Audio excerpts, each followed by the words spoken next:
Hi అండి, అందరికీ నమస్తే. యూట్యూబ్లో ట్రెండ్ అవుతున్న గణేష్ రైస్ ఫ్లవర్ రెమెడీ నేను కూడా యూట్యూబ్లో చూసి చేశానండి.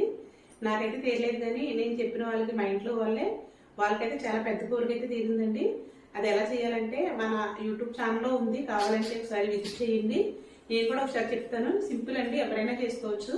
ఒక బౌల్ తీసుకోవాలండి. ఒక గాజు బౌల్ తీసుకుని కొంచెం బియ్యం తీసుకోవాలి.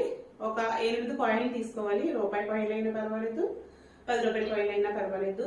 ఇప్పుడు అవి తీసుకున్న తర్వాత ఏ రోజు చేయాలంటే ఎప్పుడైనా చేసుకోవచ్చు. మనం అష్టమి, అమావాస్య, నవమి ఆ తిథుల్లో మానేసి ఏ రోజైనా చేసుకోవచ్చు. మార్నింగ్ పొద్దున్నే చేసుకుంటే మంచిది. లేకపోతే మీకు కుదరకపోతే ఈవినింగ్ అయినా చేసుకోవచ్చు. ఈవినింగ్ 5:30 దాటిన తర్వాత అయినా చేసుకోవచ్చు. మీకు ఈ వీలు బట్టి ఎప్పుడైనా చేసుకోవచ్చు. ఎలా చేయాలంటే కనుక ఆ బౌల్ తీసుకుని కొంచెం దానికి కుంకుమ బొట్టు పెట్టుకుని తర్వాత ఒక దాల్చిన చెక్క పౌడర్ తీసుకోవాలి. ఒక 3 లవంగాలు తీసుకోవాలి. ముందు మన కోరిక ఏదైతే ఉందో అది ఒక పేపర్ మీద రాసుకోవాలి. ముందు ఓం గమ్ గణపతి నమః అని రాసుకోవాలి. తర్వాత మన కోరిక ఏదైతే ఉందో అది రాసుకోవాలి. దాన్ని రాసుకోవాలి. లేకపోతే ఏ కోరికైనా అలా రాసుకోవాలన్నమాట. అయిపోతుంది, తీరిపోయింది అన్నట్టు రాసుకోవాలన్నమాట. అలాని చెప్పారు వాళ్ళు.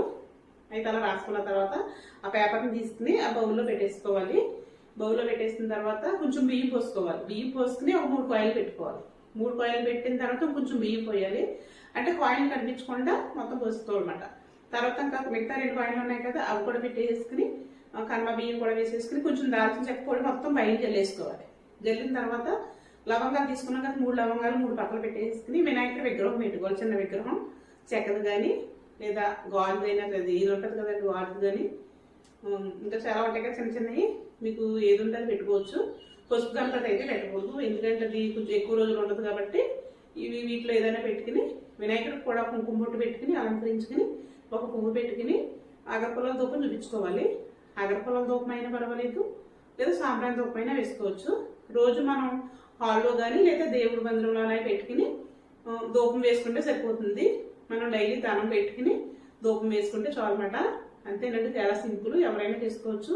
ఇంకా మీకు పూర్తిగా డీటెయిల్డ్గా కావాలంటే కనుక మొత్తం పూర్తి వివరాలతోటి గా మొత్తం లాంగ్ వీడియోలో ఉంది. శశికాశి వంటలు మన ఛానల్ని విజిట్ చేస్తే కనుక మీకు మొత్తం పూర్తిగా వివరాలన్నీ తెలుస్తాయండి.